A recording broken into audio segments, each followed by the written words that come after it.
all of these counterfeit, fake, copy gold coins, or not really gold coins, came into the shop, and there's been many more.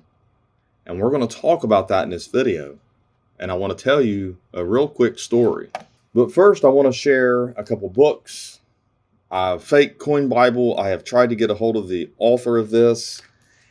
I would love to sell them. They're from another country, and I want to say Germany. I'm not sure, but they did a excellent job on this. And I don't know if you can find this online or not. I haven't looked. I just wanted to do this video real fast to show you. Maybe I'll look. If I can get a hold of some of these, I will. And then I have Detecting Counterfeit Gold Coins, Book 2. I need Book 1. This one is by Lonesome John. And this is an older book. It talks about dye marks and different things that are wrong with the coins that shouldn't be there, because you can test gold coins. Gold coins are a different animal when it comes to counterfeits. A lot of them will be gold for sure. And they're made in the United States. And since gold is easy to strike because it's softer, then it's easier to make. You can melt down $20 gold pieces and make multiples of the smaller denomination gold, like $2.50s and $3, because their premium is worth more. They have more of a premium than a $20. You can make more money doing it that way. And then I have a playlist that you need to watch on detecting counterfeit gold coins and counterfeit coins in general. I have one on the Omega counterfeiter, which you should watch, and then another one on a classic head gold coin that came into the shop. I've done several videos on how to detect counterfeits, also showing you these resources. The reason I showed you this one, and it might be just a tad bit outdated, but this was written in 1977. So don't think counterfeiting's new, because it's been around since the beginning of coins. Then I have this here. It says Counterfeit, Misstruck, and Unofficial U.S. Coins. This is actually a really good book as well. And it's an older book too. But it gives you an idea back when these things were being minted, someone was writing books to identify them. This book goes all the way back to 1963. The fourth printing was 1976. So, counterfeiting has been around for a while, and people, even like me that have the experience, we have to know. We have these books.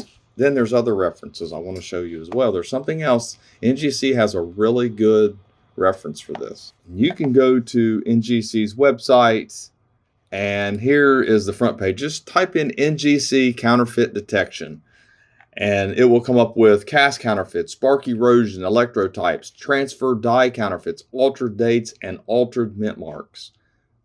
I mean, this is how you learn. You come over here and you find out what all of these are, and you can start identifying what kind of counterfeit you might see, whether you bought it or at a flea market or it's in your collection.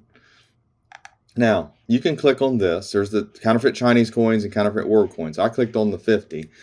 The top 50 most commonly counterfeited U.S. coins, and we all know the 16D and the 1909 SVDB. But what you don't realize is that these are actually gold, but they're fake, and the Indians were faked. $3, like I was talking about, all the way up to, there's some $10 here, I believe, but most of them are the smaller denominations. Here's a $5, and yeah, $20 St. Gaudens. I mean, like I said, you come over here and to NGC's counterfeit detection, and you can't go wrong looking it up and finding out if there are certain marks, because you can have it tested. I've had gold coins come into the shop. I went back to that story I was getting ready to tell you before I showed you the books. Someone came into the coin shop, and they were left coins by their uncle. They were carrying them over their shoulder like Santa Claus. It was a big old bag of silver dollars and gold coins. And we sat down in the back here and laid out all these gold coins. I mean, multiple $20 gold pieces, $10 gold pieces, $3 gold pieces, $2.50s, $5, $1, and then silver dollars, and then rolls of walking half dollars, rolls of Franklin half dollars, rolls of quarters. I mean, the bag, it literally, it looked like the Grinch that stole Christmas. And I'm not kidding. I'm not exaggerating. And obviously, as a dealer, I was like, oh, wow, I would love to be able to buy this. It might have been more money than I had at the time. I don't know, but it was just a large amount. I was able to buy a couple $3. I was able to buy some $2.50s. I was able to buy some $10. And then, but the rest he wanted to hold on to, and he would call me back. I never really thought much about that. And I tested all the gold coins, and they looked they seemed like they were okay. So I purchased them. And at the time, we were paying over melt for like 250s and dollars and $3, but you were paying pretty much 92% of melt for anything that was common, larger denomination. And this was, like I said, this was way before COVID, way before all these premiums. So I sat down with these coins and I started looking at them, and some of them started looking funny to me. After he left, I was like, hold on. So I went through, and there was about 3 counterfeits. I sent them off just to make sure, and they were counterfeits, but they were gold. I was able to, recoup some money, most of the money. But sometimes it happens. You'll be very careful when you're buying. If you think something's counterfeit, a dealer might pay a little less than melt just in case it comes back counterfeit, and they can at least break even.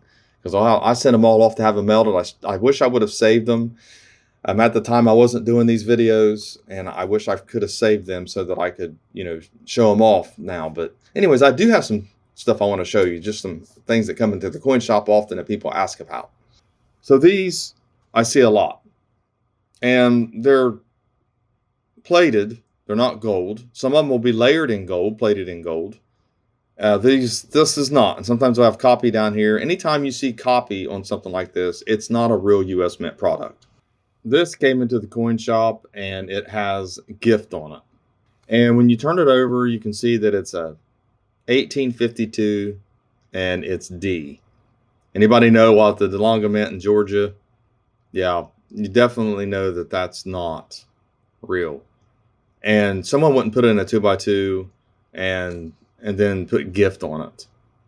It even has a brass appearance to it. I know it looks kind of gold in these images, but yeah, it's real. It's got like a kind of a yellow cast. So obviously we tested this, and it shows a die clash. Someone looks like they might have even had some the fantasy dies for these or whatever it might be. But yeah, like I said, we tested it. It's not the weight. It won't test out. There's nothing that's authentic about this one. A lot of times you want to make sure the mint mark matches. And like I said, you can go over there to NGC and you can take a look at all their counterfeit gold coins, buy the books. You can find the books on Amazon. Stuff like this, they came glued inside a thing that's a copy on them, obviously. But these would be extremely rare if they weren't copies. These are very crude, so they're not real either. Here's a couple bars. They're kind of cool. I mean, if they were real, they'd be worth a lot of money. But like I said, it's just Parsons and Assayers, Colorado. Looks like 1860. It's all cool history. Something like this, I see a lot of stuff like this, the miniature gold coins. This is obviously not a real gold coin. US Mint did not do this. And then, of course, you have these California gold, and they're kind of hard to show in the video, but they do have replica on them. But sometimes some of these can be gold, but these are not. Like I said, I test everything. I don't have to show every little test that I do in these videos, because I'm not going to show coins that are real and call them fake in my videos. I know what I'm doing. I do it for a living. I can't afford to have stuff like this come in and buy it like it's real. I have to know. I have to know beforehand. I have to be able to look it up if I don't know for sure right off the top of my head. And I definitely have to have something to test it with. Now, these I inherited with the coin shop. I found these, okay? They were in a little box, and the previous owner said that, I could just keep them, that they took them to the refinery and they had tested them, and they were actually plated. They look like they were gold. They don't weigh right. And then when you look at the details, if you go over to NGC's site and you look at the details of their gold, their fake China counterfeit detection, you can tell that the steps aren't right, the windows aren't right on these, so the details are off. They're not bad looking fakes, but once you know what fakes look like, then you know that they're not real. Obviously. So they're not even gold on these, unfortunately. So they were took to the refinery and they used an XRF gun. If you don't know what an XRF machine is, I would look it up, because it will test the alloy, it will break it down to its components, and it will tell you what it consists of. It's actually like an X-ray. It goes almost through the coin, or at least so deep into the coin, depending on how advanced the machine you have, XRF you have. I want to get back to the counterfeit playlist that I have. Guys, I have 34 or 33 videos on this, And I do have other gold, but like I said, this right here, your Omega Counterfeiter coins, I'll put the link of this video in the description. It's important to watch that video. It's the history of the best counterfeits probably ever counterfeited. But I'm here to tell you this. If if the counterfeit is so good and use dyes that were exactly like the dyes used by the U.S. Mint, maybe even they might have to call them restrikes at that point. But let's say someone obtained illegally an actual dye from the U.S. Mint and created a dye from that dye, okay, and it mirrored it, and they struck coins, and you cannot tell the difference. What is it? I mean, you don't know if it's a counterfeit or not, right? I mean, if there's nothing on it, no marks or anything, and it goes to PCGS or NGC, you think that's ever happened? Well, the Omega Counterfeiter did.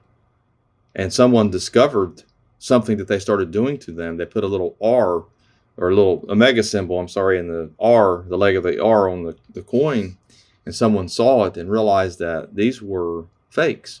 They really weren't counterfeits, only because they had altered the design a little bit. So then it would have been more like a fraud case. So it makes sense. And I explain it in this video. Fraud's hard to prove in court. Intent is. And it's a lesser sentence than counterfeiting. So it makes sense that they would do that. But they're saying that there were coins struck without that R. So anyways, it's interesting piece of history. I can't verify anything. I just know that there was a post that I saw that was took down off of PCGS's forum one day. And it's interesting to hear what I had to say in this video and what I talk about. So thanks for watching my latest video. Please like, share, and comment. And I hope this helped you a little bit with some of this gold and where to look for counterfeits. A lot of times the best thing to do is to take your gold coins and send them off to ANACS. It's very economical to do that. They're great at authenticating coins. It don't cost you a lot of money, and then you know your coin's authentic. And then if it comes back a grade that you think, oh wow, it is mint state, or it's this grade, if it's in a PCGS holder, it's worth a lot more, then you can submit it. Try to cross it over if you want to, but at least you'll have your gold coins. If you have questions about it, small gold especially, then you know that it's authentic.